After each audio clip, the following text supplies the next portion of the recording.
গল্পের শুরুতে আমরা একটি স্কুলের দৃশ্য দেখি। সেখানে এই ছোট্ট মেয়েটা স্কুলের যেসব পশু পাখি বা প্রাণী রয়েছে তাদেরকে ধরে তার ব্যাগে করে সেখান থেকে নিয়ে যাচ্ছিল। মেয়েটার নাম হচ্ছে মেবেল।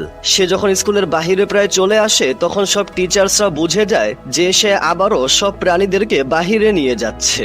তাই তারা সবাই মেবেলকে আটকানোর চেষ্টা করে, কিন্তু মেবেল তাদেরকে ফাঁকি দিয়ে যাওয়ার সময় তার ব্যাগের চেইন খুলে যায় আর সমস্ত প্রাণীরা বের হয়ে সেখানে অনেক গন্ডগোল বা হইচই তৈরি হয়ে যায়। এই কাণ্ডের জন্য মেবেলের মা তাকে অনেক বকাঝকা করতে থাকে আর বাড়িতে তারা নানির কাছে তাকে রেখে সে আবারও কাজে চলে যায়।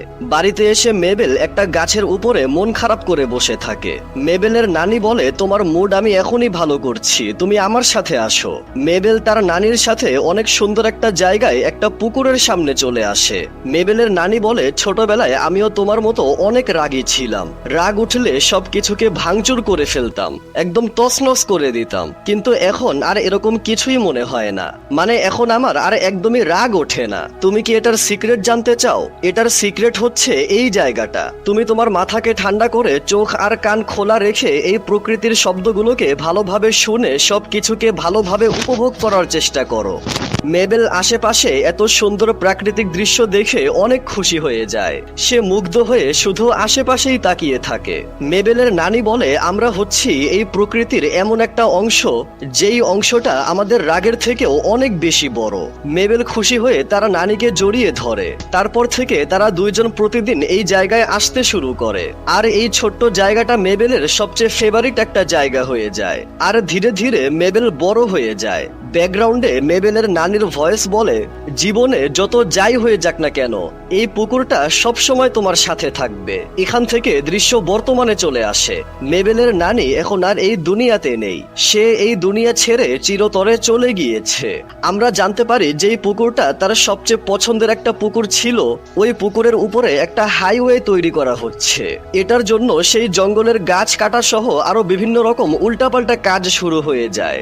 আর এই কাজকে আটকানোর জন্য মেবেল দ্রুত সেখানে চলে আসে আর বলে, তোমরা এই কাজকে বন্ধ করে দাও, এই জঙ্গলটাকে তোমরা ধ্বংস করতে পারো না। তখন সেখানে এই শহরের মেয়র চলে আসে। মেয়রের নাম হচ্ছে জেরি।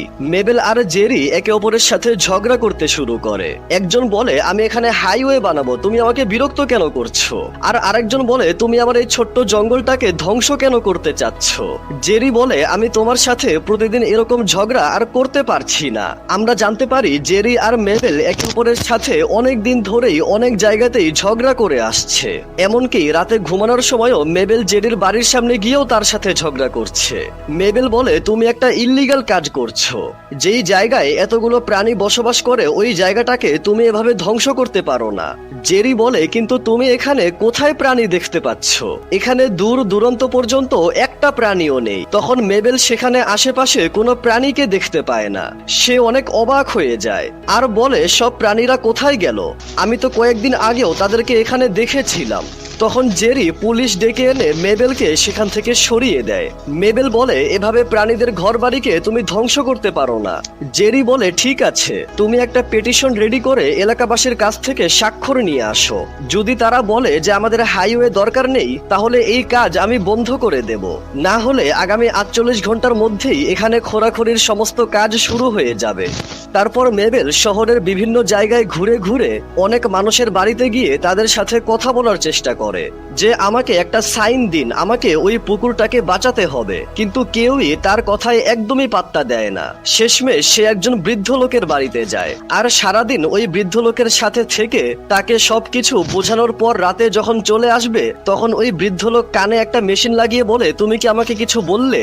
এটা দেখে মেবেল আরো হতাশ হয়ে সেখান থেকে চলে আসে। রাতে বাড়িতে আসার পর সে টিভিতে দেখতে পায় জেরি নিউজে বলছে, আমিও প্রাণীদেরকে ঠিক আপনাদের মতোই ততটাই ভালোবাসি যতটা আপনারা ভালোবাসেন। সেজন্য আমি এই হাইওয়েটা এমন একটা জমির উপরে বানাচ্ছি যেখানে কোনো রকম বন্যপ্রাণী বসবাস করে না। আর এটার জন্যই সরকার আমাদেরকে এই জমির উপরে হাইওয়ে করার পারমিশন দিয়েছে।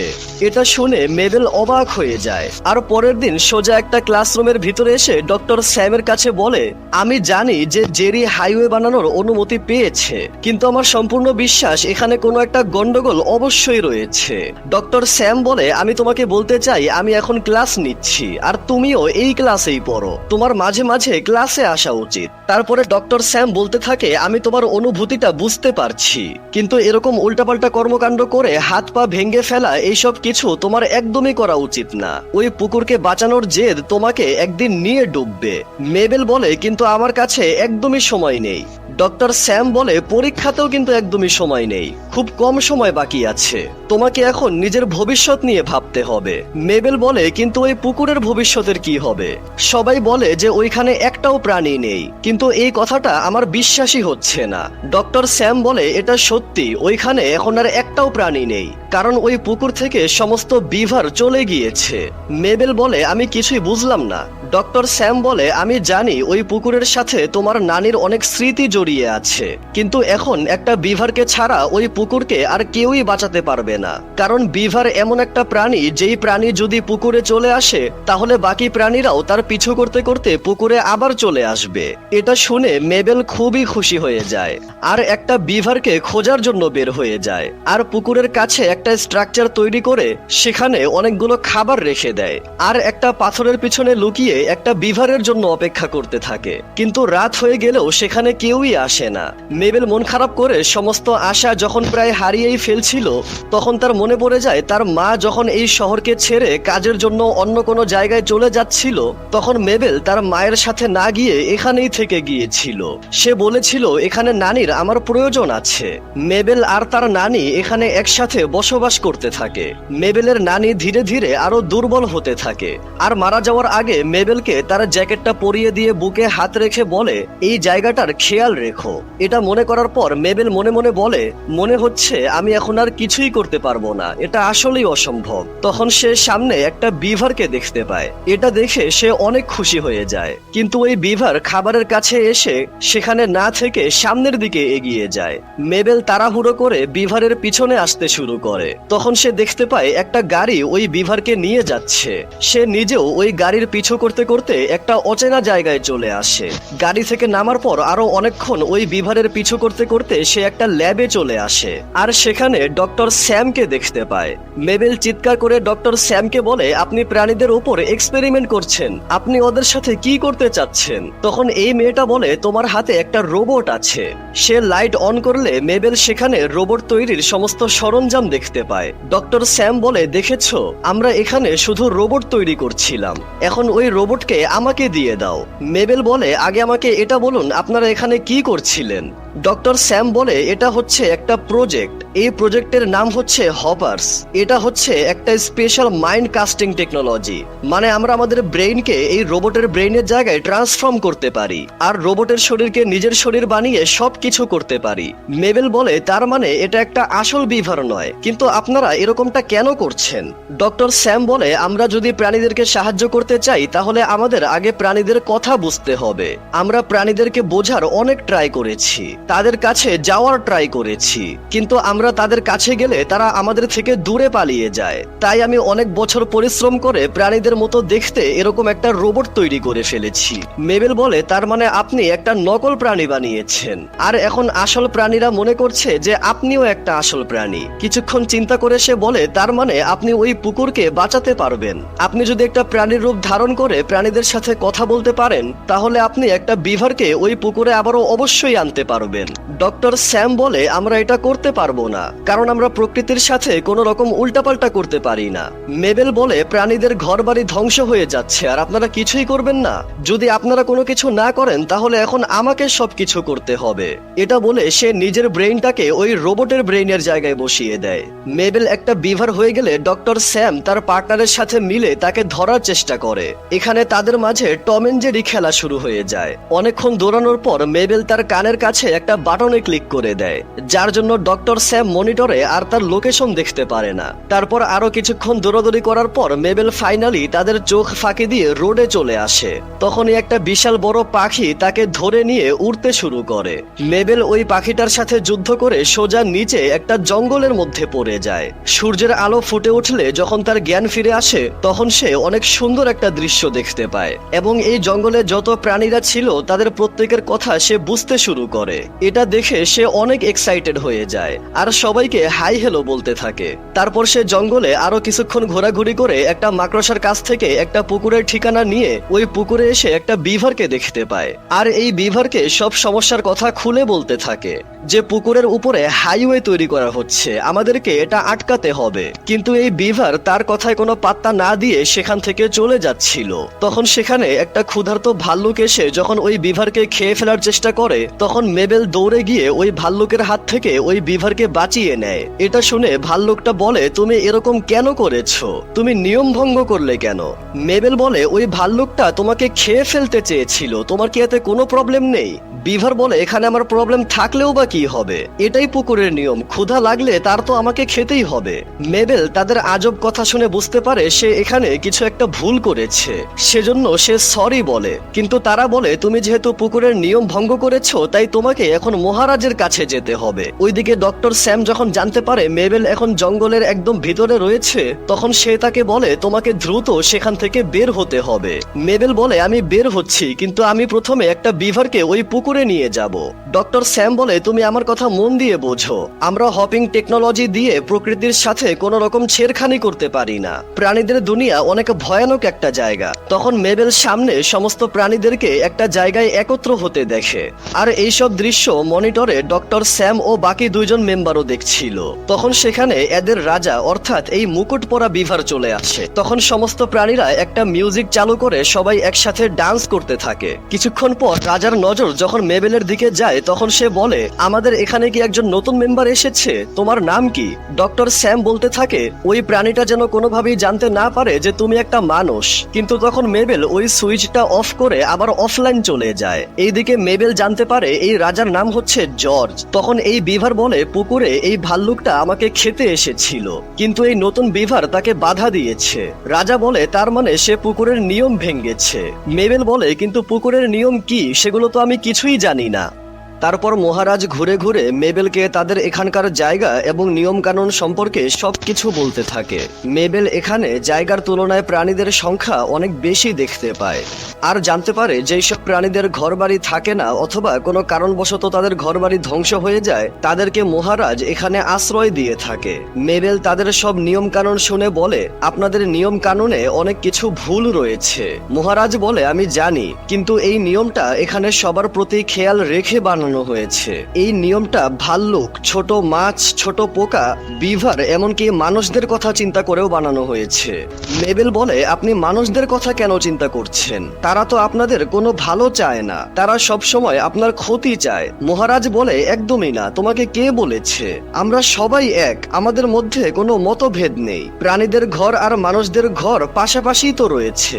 মেবেল বলে, তুমি ভুল ভাবছো, মানুষেরা কখনোই তোমাদেরকে নিয়ে চিন্তাই করে না, তারা শুধু নিজের চিন্তা করে, নিজের স্বার্থ হাসিল করতে চায়, এতে কার কি হলো এইসব বিষয়ে তাদের কিছুই যায় আসে না। জর্জ বলে, তুমি যেরকমটা ভাবছো এরকমটা একদমই না।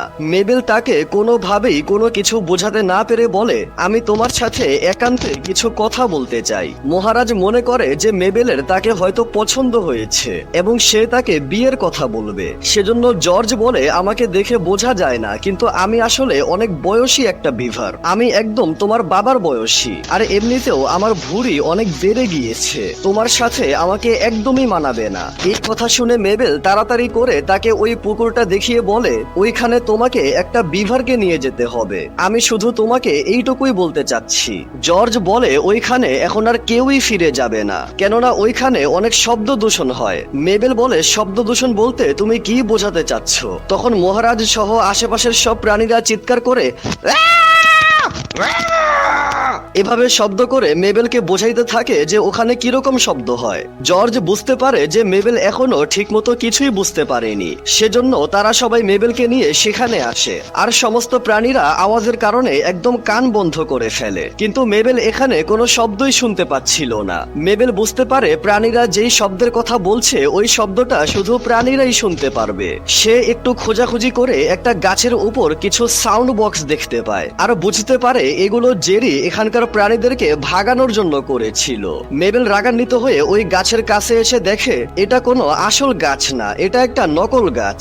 মেবেল যখন ওই গাছের উপরে উঠছিল তখন সেখানে একটা পাখি এসে বলে, আমি ডক্টর স্যামের অফিস থেকে এসেছি, বস আমাকে বলেছে তোমাকে এখান থেকে নিয়ে যেতে হবে। এই কাজ পরে কইরো, এখন চলো আমার সাথে। পাখিটা যখন মেবেলকে নিয়ে যাওয়ার চেষ্টা করছিল তখন টানাটানি করতে গিয়ে ওই গাছ নিচে পড়ে যায় আর ওই সাউন্ড বক্সগুলো ভেঙে যাওয়ার কারণে সমস্ত শব্দ বন্ধ হয়ে যায়। সমস্ত প্রাণীরা মেবেলকে ধন্যবাদ বলে তার অনেক প্রশংসা করতে থাকে। মেবেল বলে, স্বার্থপর মানুষেরা আমাদের কাছ থেকে আমাদের ঘরবাড়ি সব ছিনিয়ে নিয়েছিল, এখন আমাদের প্রতিশোধ নিয়ে আমাদের ঘরবাড়িগুলোকে আবার নিজের করে নেওয়ার সময় চলে এসেছে। তারপর তারা আবারও ওই পুকুরে চলে আসে আর সমস্ত প্রাণীরা একসাথে মিলে সন্ধ্যা হওয়ার আগেই এই জায়গাটাকে আবারও বসবাসের যোগ্য করে তোলে। এটা দেখে মেবেল অনেক খুশি হয়ে যায়। তখন সে ওই পাথরের দিকে তাকায়, যেই পাথরের উপরে বসে সে তার নানির সাথে সব সময় এই পুকুরের সামনে এসে গল্প করত। তার নানির কথা মনে করে সে একটু ইমোশনাল হয়ে যায়। ওইদিকে মেয়র জেরি যখন জানতে পারে যেখানে হাইওয়ে বানাচ্ছে ওইখানে প্রাণীরা আবারও ফিরে এসেছে, তখন সে আবারও উল্টাপাল্টা কিছু একটা করার প্ল্যানিং করতে থাকে। তারপর রাতের বেলা জর্জ আর মেবেল একসাথে গল্প করছিল। জর্জ তার ছোটবেলা থেকে এই পর্যন্ত কিভাবে রাজা হয়েছে এই পুরো গল্পটা তাকে শোনাচ্ছিল। মেবেল বলে, তুমি সবাইকেই অনেক সহজেই বিশ্বাস করে নাও আর সবাইকে তোমার মতো সৎ আর ভালো মনে করো, কিন্তু সবাই তো আর সবসময় ভালো হয় না। জর্জ বলে, সবার ভিতরেই একটা ভালো দিক অবশ্যই রয়েছে, যে যতই খারাপ হোক না কেন তুমি তাকে একটা সুযোগ দিলে সে কোনো না কোনো ভাবে ওই সুযোগটাকে ভালো কাজে অবশ্যই লাগাবে। মেবেল বলে, এটা সবার ক্ষেত্রে সম্ভব না। যেই লোকটা তোমাদের ঘর বাড়ি সব ধ্বংস করে দিয়েছিল তুমি তার বিষয়ে কি বলবে? জর্জ বলে, তাকেও একটা সুযোগ দিলে সেও একটা ভালো কিছু অবশ্যই করবে। মেবেল বলে, সে কখনো ভালো কিছু করতে পারবে না, সে কোনো ভালো মানুষ না। তোমার এভাবে সবাইকে এত সহজে বিশ্বাস করে নেওয়াটা একদমই উচিত হচ্ছে না। তুমি সবাইকে এরকম বিশ্বাস কিভাবে করে ফেলো? জর্জ বলে, সেভাবেই যেভাবে আমি তোমাকে বিশ্বাস করেছিলাম। আর আমি তোমাকে বিশ্বাস করেছি কারণ তুমি অনেক ভালো, সাহসী আর সৎ একটা বিভার। তুমি সবসময় যেটা সঠিক সেটাই করো আর কাউকেই কখনো ভয় পাও না। সেজন্য আমি তোমাকে একটা প্রস্তাব দিতে চাই, সেটা হলো তুমি কি আমার রয়্যাল অ্যাডভাইজার হবে, বিশ্বাসযোগ্য একজন বেস্ট ফ্রেন্ড হবে। আর যেহেতু আমার কোনো সন্তান নেই সেজন্য তুমি আমার রাজ্যের ওয়ারিস হয়ে যাবে, মানে তুমি আমার ডান হাত হয়ে যাবে। মেবেল বলে, না আমি এটা হতে পারবো না। মেবেল যখন তাকে বলার চেষ্টা করছিল যে তুমি আসলে জানো না যে আমি কে, আমি কোনো আসল প্রাণী নই, এই কথাটা বলার আগে তারা সেখানে একটা বিস্ফোরণের শব্দ শুনতে পায়। তখন সেখানে ওই বিভার চলে আসে আর বলে, মানুষেরা এখানে এসে সবকিছু আবারও উল্টাপাল্টা করে দিয়েছে। আর যেই গাছ ওই সময় চিৎকার করছিল ওই রকম আরো অনেকগুলো গাছ নিয়ে এসেছে। এগুলো শুনে মেবেল অনেক রাগান্বিত হয়ে যায় আর সমস্ত প্রাণীরা এই জঙ্গলটাকে আবারও ছেড়ে দিয়ে চলে যেতে শুরু করে। মেবেল বলে, আমরা এভাবে পালিয়ে যেতে পারি না, আমাদের কিছু একটা করতে হবে, আমাদের লড়াই করতে হবে। জর্জ বলে, কিন্তু আমরা যেখানে যেভাবে ছিলাম ওইভাবেই ভালো আছি। মেবেল বলে, কিন্তু কোনো একটা উপায় তো অবশ্যই থাকবে, কেউ না কেউ তো থাকবে যে আমাদেরকে অবশ্যই সাহায্য করবে। জর্জ বলে, আমাদেরকে শুধু প্রাণীরাই সাহায্য করতে পারবে আর এটার জন্য আমাদের একটা কাউন্সিল রয়েছে, কিন্তু তারা সবাই একটু উল্টা স্বভাবের প্রাণী। মেবেল বলে, যাই হোক আমরা এভাবে বসে থাকতে পারি না, কিছু একটা করতে হবে। তুমি এখনই যেই সভার কথা বললে ওইটার ব্যবস্থা করো। জর্জ বলে, তুমি কি আমাকে পরামর্শ দিচ্ছ, মানে তুমি কি আমার অ্যাডভাইজার হবে? মেবেল বলে, হ্যাঁ আমি হব। এটা শুনে সবাই অনেক খুশি হয়ে যায় আর জর্জ মেবেলের বুকে তার হাতের চিহ্ন দিয়ে দেয়। তারপরে আমরা জঙ্গলের মাছ, ব্যাঙ, হাঁস, পাখি ইত্যাদি প্রাণীদের রাজাদেরকে একসঙ্গে দেখতে পাই। তারা সবাই তাদের প্রাণীদের একটা মহাসভা শুরু করে দেয়। সমস্ত প্রাণীরা সব কথা শুনে বলতে থাকে, মানুষেরা তোমার পুকুরকে দখল করে নিয়েছে, আর এটার জন্য তোমরা তোমাদের ঘর বাড়ি থেকে অনেক দূরে চলে গিয়েছো, আর এখন তোমাদের বাড়িকে ফিরে পাওয়ার জন্য তুমি আমাদের সাহায্য চাচ্ছ। জর্জ বলে, হ্যাঁ, আপনি কি আমাদের সাহায্য করবেন? তারা বলে, না, মানুষেরা হচ্ছে জমিনে থাকে আর তোমরাও জমিনে থাকো, তাই ওদের সাথে তোমাদেরকেই মোকাবেলা করতে হবে, আমরা কিছুই করতে পারবো না। তোমার উপকার করলে এতে আমাদের কিছুই হবে না। সমস্ত প্রাণীর রাজারা অনেক উল্টাপাল্টা কথা বলে সেখান থেকে চলে যাওয়ার কথা বলছিল। তখন মেবেল অনেক রাগান্বিত হয়ে বলতে থাকে, তোমরা এভাবে যেতে পারো না। জেরি সেখানে একটা নকল গাছ লাগিয়ে অন্যায়ভাবে সব প্রাণীদেরকে সেখান থেকে ভাগিয়ে দিয়েছে, আর ওই জমিটাকেও দখল করে সেখানে হাইওয়ে বানাচ্ছে, আর এভাবেই একদিন সে তোমাদের জায়গাকেও দখল করে নেবে। তারা জিজ্ঞাসা করে এই জেরিটাকে। মেবেল বলে, জেরি হচ্ছে এই শহরের মেয়র। মেয়রের মানে তারা কিছুই বুঝতে পারে না, তাই মেবেল বোঝানোর জন্য বলে যে সে হচ্ছে মানুষদের রাজা। সে তোমাদের কাছ থেকে সবকিছু সেই পর্যন্ত কেড়ে নেবে যেই পর্যন্ত তোমাদের কাছে কিছুই থাকবে না। তোমরা এখন তাকে না আটকালে শেষ পর্যন্ত তোমাদের অবস্থা অনেক খারাপ হয়ে যাবে। এগুলো শুনে প্রজাপতিদের রাজা বলে, এই বিষয়টা আমি এর আগে এত ভালোভাবে কখনো ভেবে দেখিনি। তুমি তো সত্যি কথাই বলেছো। আমরা সবাই হচ্ছি প্রকৃতির অংশ, তাই আমাদের একে অপরকে সাহায্য করা উচিত। আজকে থেকে মানুষেরা আমাদের উপর আর একদমই জুলুম করতে পারবে না। তারা আমাদের কোনো জায়গাকে আর একদমই দখলও করতে পারবে না। আমরা মানুষদের রাজাকে অর্থাৎ জেরিকে একেবারে মেরে ফেলবো। মেবেল বলে, এত হিংস্র হওয়ার কোনো কারণ নেই, আমরা শুধু তাকে ভয় দেখাতে পারি, এতেও কাজ হয়ে যাবে। কিন্তু সবাই বলে, না, আমরা ওকে মেরে ফেলবো। মেবেল আর জর্জ যখন তাদেরকে বোঝানোর চেষ্টা করছিল, তখন প্রজাপতিদের রাজা খুবই রাগান্বিত হয়ে তাকে বকাঝকা করে বলতে থাকে, আমরা তোমার জন্য এত কিছু করছি আর তুমি পিছনে সরে যাচ্ছ। তখন মেবেল ভুলবশত তার হাতের মাধ্যমে এভাবে তাকে মেরে ফেলে। সেজন্য সমস্ত প্রাণীরা একসঙ্গে তাদের উপর আক্রমণ শুরু করে। এইদিকে যেই প্রজাপতি মারা গিয়েছে তার একটা ছেলে রয়েছে, তার নাম হলো টাইটাস। সে এখন নিজে রাজা হয়ে গিয়েছে। এইদিকে মেবেল প্রাণীদের হাত থেকে বাঁচার জন্য জর্জকে নিয়ে একটা নদীতে ঝাঁপিয়ে পড়ে। তারা নদী থেকে উপরে একটা কিনারায় চলে আসে। তখন জর্জ বলে, আমি তোমাকে অনেক ভরসা করেছিলাম, কিন্তু তুমি এটা কি করলে? তুমি বাটারফ্লাই রাজাকে মেরে ফেললে। মানুষদের রাজা অর্থাৎ জেরি নামক ওই লোকটার জীবনকে বিপদে ফেলে দিয়েছো, আর এই সবের জন্য আমাকে আমার ঘর থেকে পালিয়ে আসতে হয়েছে। আমি জানি তুমি পুকুরকে নিয়ে অনেক চিন্তা করো, কিন্তু এরকমটা কে করে? মেবেল বলে, আমি বারবার হারতে হারতে এখন একদম ক্লান্ত হয়ে গিয়েছি। আমার মনে হচ্ছে সবকিছু শেষ হয়ে যাচ্ছে। আমি ছাড়া এই পুকুরকে নিয়ে আর কেউই কিছুই চিন্তা করে না। আমি একা একা লড়াই করতে করতে ক্লান্ত হয়ে গিয়েছি। জর্জ তাকে জড়িয়ে ধরে বলে, আমি তোমাকে সাহায্য করব। আমরা একসাথে মিলে পুকুরকে অবশ্যই বাঁচাবো। মেবেল বলে, তুমি কি আমাকে আবারও ভরসা করবে? জর্জ বলে, ভরসা হচ্ছে এমন একটা জিনিস যেটা একটা পানির বেড়ার মতো, যেটা মাঝে মধ্যে ভেঙে যায়, ওইটাকে আবার জোড়া লাগাতে হয়। আমরা দুইজন মিলে পুকুরকেও বাঁচাবো আর জেরিকেও বাঁচাবো। তখন সেখানে ওই বিভার আর ভাল্লুকটাও চলে আসে।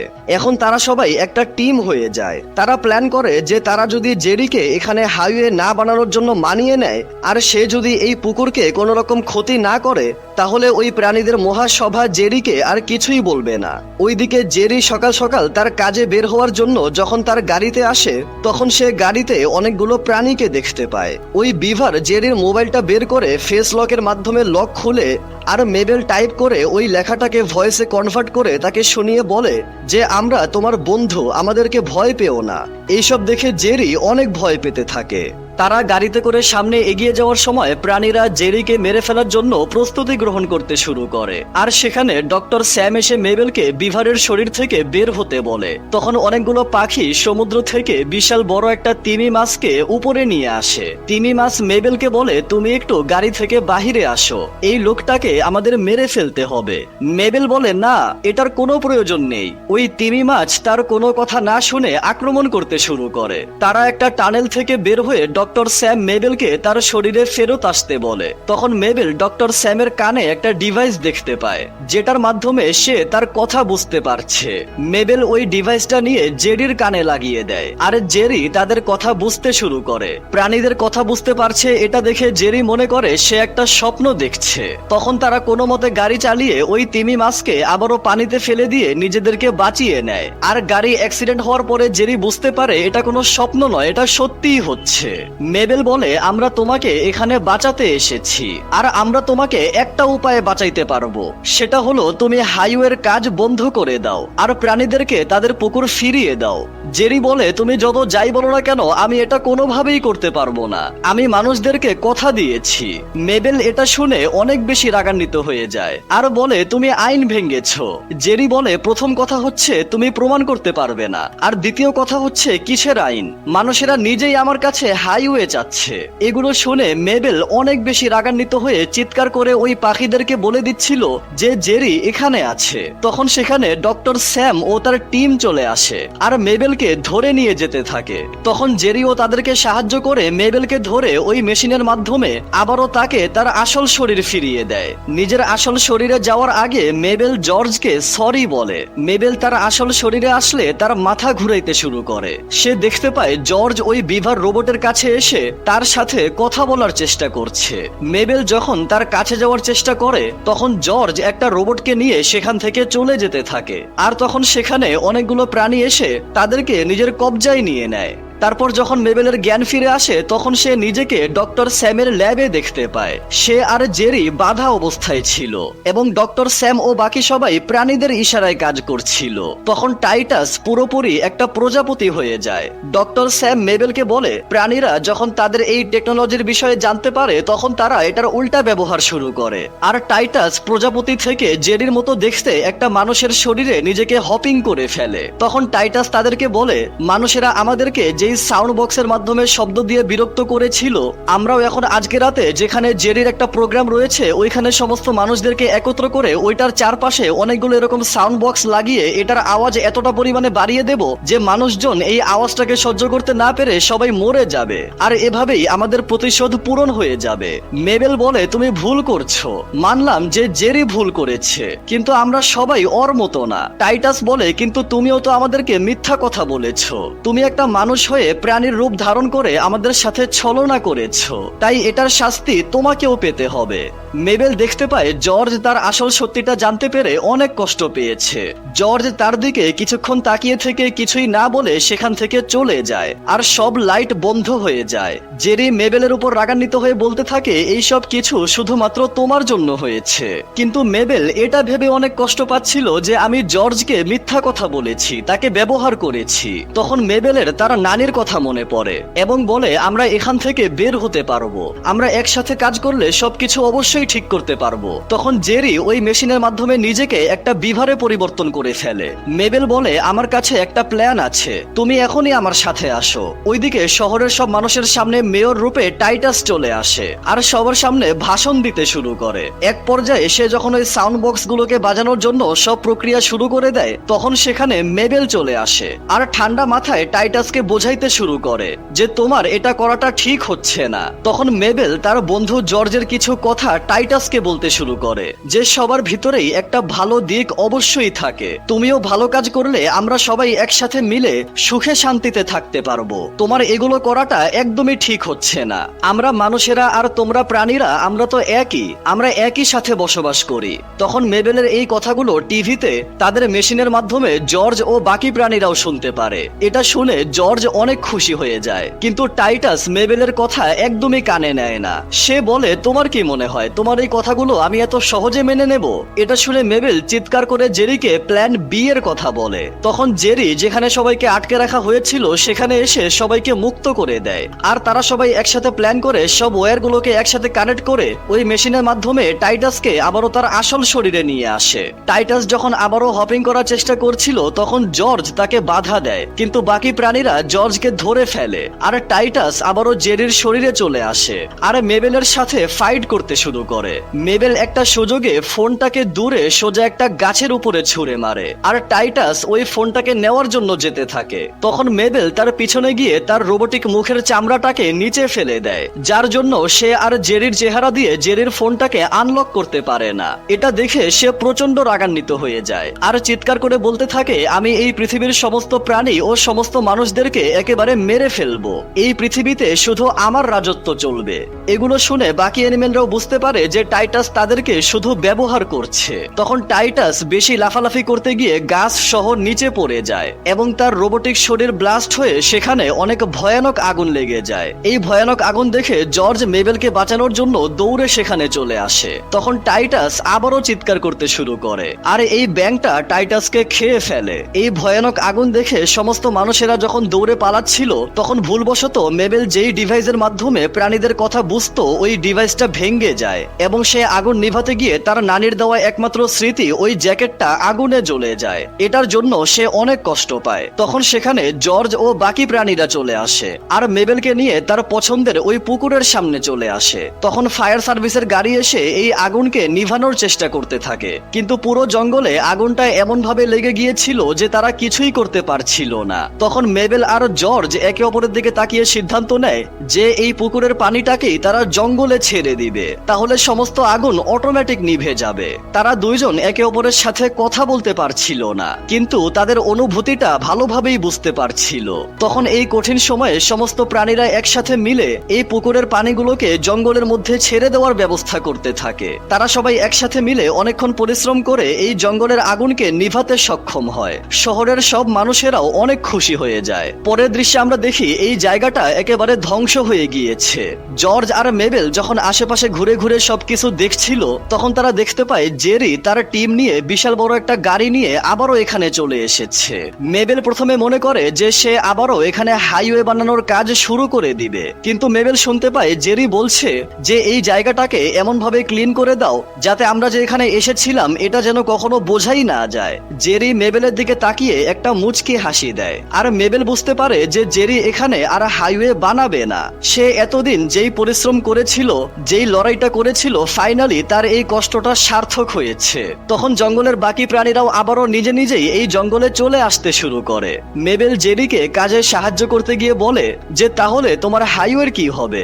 জেরি বলে দেখা যাক, তুমিও এখানে আছো আর আমিও এখানে আছি, আমরা একসাথে মিলে কিছু একটা অবশ্যই করে ফেলবো। এখান থেকে দৃশ্য ভবিষ্যতে চলে আসে। আমরা দেখি মেবেল ফাইনালি গ্রাজুয়েশন কমপ্লিট করে ফেলেছে। মেবেল যখন ডক্টর স্যামের কাছে আসে তখন জানতে পারে গভর্নমেন্ট তার এই হপিং প্রজেক্টকে ক্লোজ করে বা শাটডাউন করে দিয়েছে। গভর্নমেন্ট বলেছে এটা মানব জাতির জন্য অনেক বড় একটা ধ্বংসের কারণ হয়ে দাঁড়াবে। মেবেল বলে তাহলে আপনি যে এত রিসার্চ করেছেন এগুলোর কি হবে। ডক্টর স্যাম বলে কোনো সমস্যা নেই, একটা দরজা বন্ধ হলে হাজারটা জানালা অটোমেটিক খুলে যাবে। আমি এখন আমার অন্য আইডিয়ায় কাজ করব, আর এরকম আইডিয়া আমার কাছে প্রচুর রয়েছে। মেবেল বলে আমি জানি আপনার এই প্রজেক্টটাকে ধ্বংস করার পিছনে আমার হাত ছিল, আর আপনি চাইলে আমাকে গ্র্যাজুয়েশনও কমপ্লিট করতে দিতেন না, কিন্তু সত্যি বলতে আমি আপনাকে সাহায্য করতে চাই। আমার একটা জবের প্রয়োজন। আমি এমন কারোর সঙ্গে কাজ করতে চাই যে দুনিয়াকে নিয়ে চিন্তা করে, যার দুনিয়ার উন্নতি করার ইচ্ছা আছে। আমি তাদের সঙ্গে কাজ করতে চাই। তখন ডক্টর স্যাম ও তার সহপাঠীরা বলে আমরা এমন কাউকে খুঁজছি যে অনেক ট্যালেন্টেড, যে জেদি আর অনেক শক্তিশালী একজন, আর এই সবগুলো গুণ আমি তোমার ভিতরে অলরেডি দেখতে পাচ্ছি। মানে তারা মেবেলকে তাদের সঙ্গে কাজে রেখে দেয়। মেবেল ডক্টর স্যামকে জড়িয়ে ধরে। ডক্টর স্যাম বলে আমার এই প্রজেক্ট শাটডাউন হয়ে যাওয়ার কারণে সবকিছু সরকার একদম বন্ধ করে দিয়েছে, তাই খুবই আফসোসের সঙ্গে আমাকে বলতে হচ্ছে তুমি আর কখনোই তোমার প্রাণী বন্ধুদের সঙ্গে কথা বলতে পারবে না। তারপরে মেবেল আবারও তার ওই পছন্দের পুকুরের কাছে আসে। এই জায়গাটা এখন আবারও আগের মতো সুন্দর হয়ে গিয়েছে।